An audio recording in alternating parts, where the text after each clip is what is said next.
Welcome back to the Sound for More channel. It's Leo speaking. Today I have the pleasure to show you Riffler Flow from Jonathan Bell.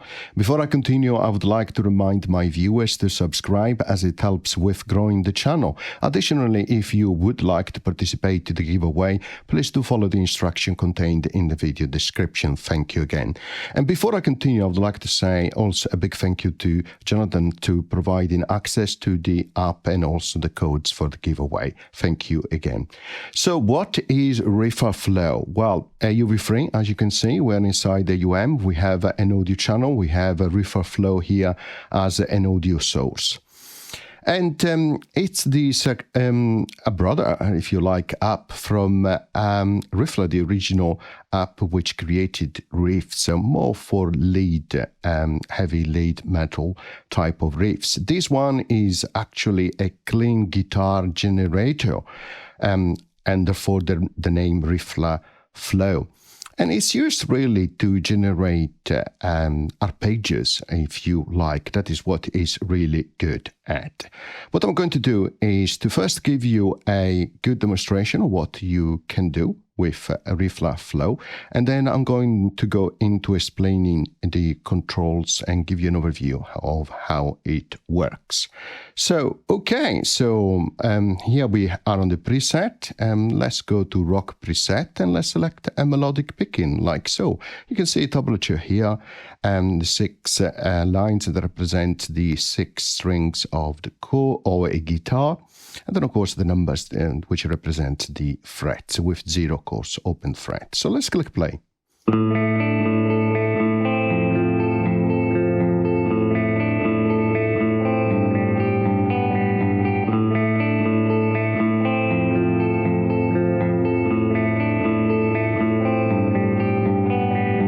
As you can hear, really nice. So let's start playing with it. So first of all, you can add drums. Why not? You can choose a type of drum or percussion type, classic, beat, beat 2. Let's choose classic and let's increase the drum volume.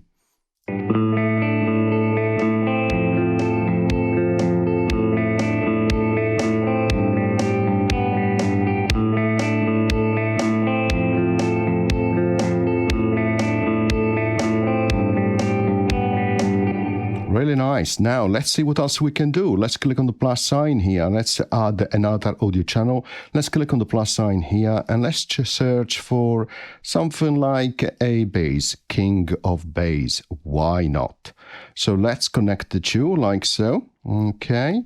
Let's adjust the volume here. Normally it comes with a very high volume. And let's click play.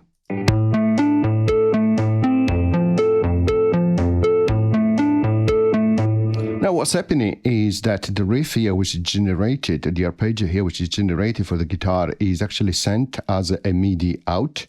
And you can click on Midi here. You have the setting for the octave, the channel, the velocity. You can lower the octave, for example, like so, 0. But all the different notes from the guitar are actually sent to the bass. So let's say that I want to limit that. We click here and we scroll down here and we just limited the range. So click and hold and move like so. Why don't we go down to something like maybe let's try B2. Why not? Let's try. Play.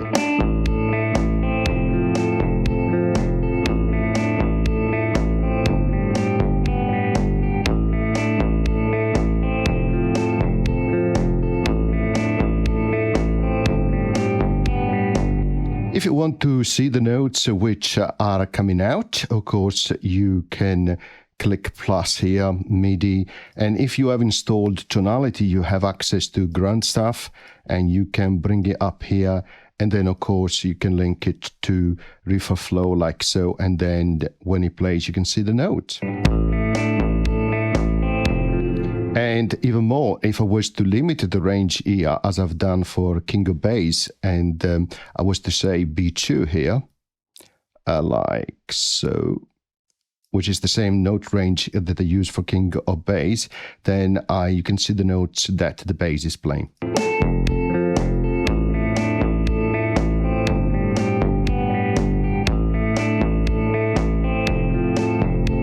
that's a nice way, really, to actually create a little bit of a beat to generate something nice. Now, let's add another audio channel and let's click as an audio source to choose King of Digital, another great app from AudioKit. Now, let's connect it again to Riffler Flow, like so. And let's choose, why not, this angelic aura.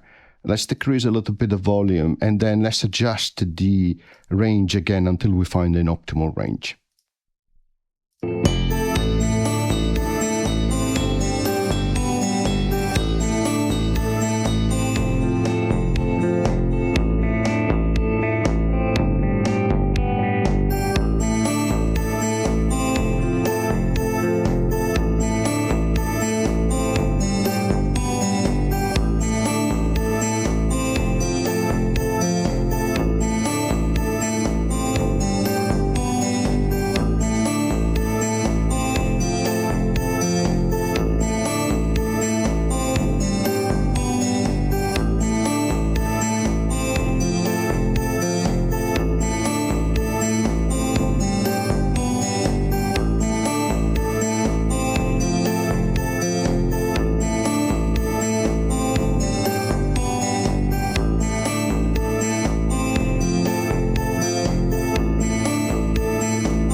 And that is an example of how you can use Riffler Flow, in this case to generate first a guitar melody, or arpeggio I should say, with some drums, and then use the Midi output to drive King of Bass for a bass melody, and also King of Digital for this type of bell, angelic aura preset, which add a little bit more to the composition. So let's listen to it again. It sounds quite nice.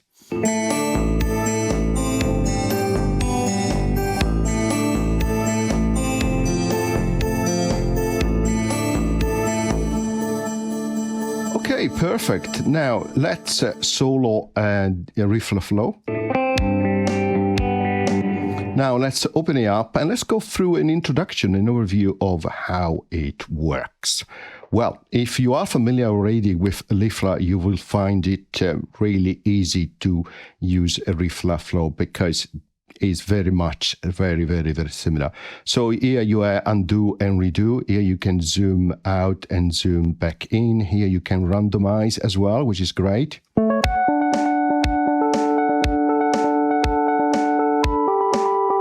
Let's turn off the drum here. Let's reduce the volume. As I said, you can adjust the volume here and then you can change it to the classic beat and beat 2. Let me show you actually the different percussion types.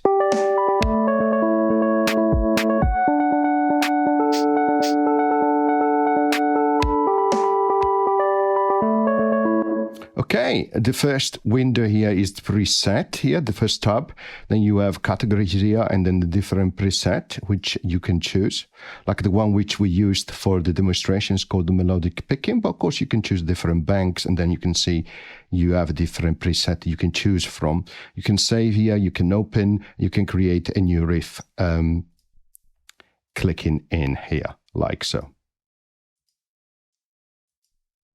Okay, and then you have a key tab here. You can transpose up and down, which is really nice. And you can also decide if you want to construct the progression of chords here manually or automatically based on the key. If it is manual, then you can click up here and then choose the root note, the bass note, the type of chords, and also refine the type of chords here if it is major, minor, etc., etc. Okay.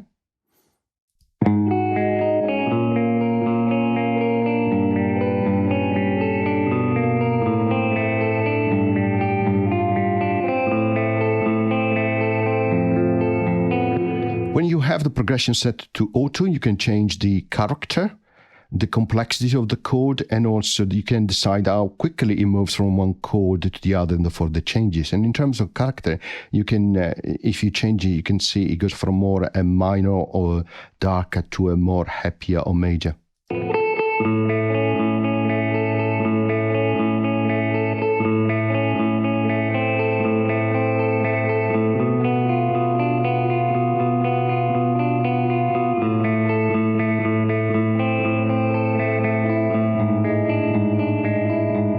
You can see when the complexity is really high, you have a more complex chord or type which are coming in.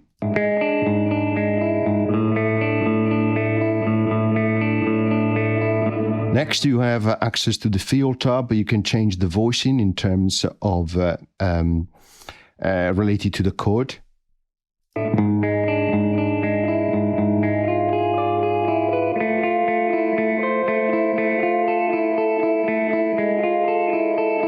You can change the range in terms of order of notes for based on the chords.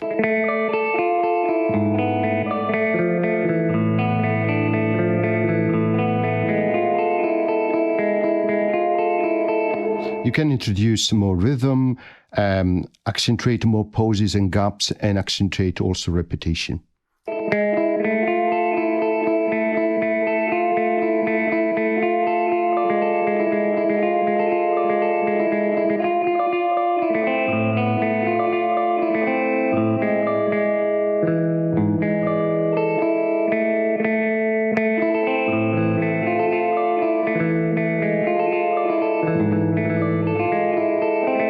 You can change the feel here from eighth, 16th or triplet, and you can also drop it to D instead of using the standard tuning E.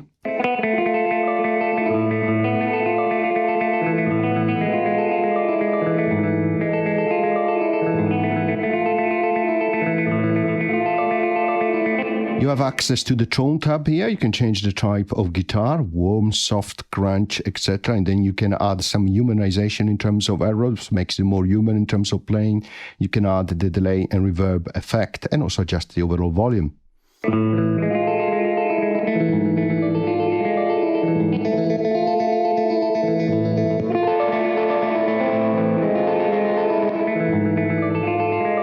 You can adjust the timing here. You can decide how many measures you have up to eighth, and of course click again on create riff and you create the eighth measures now.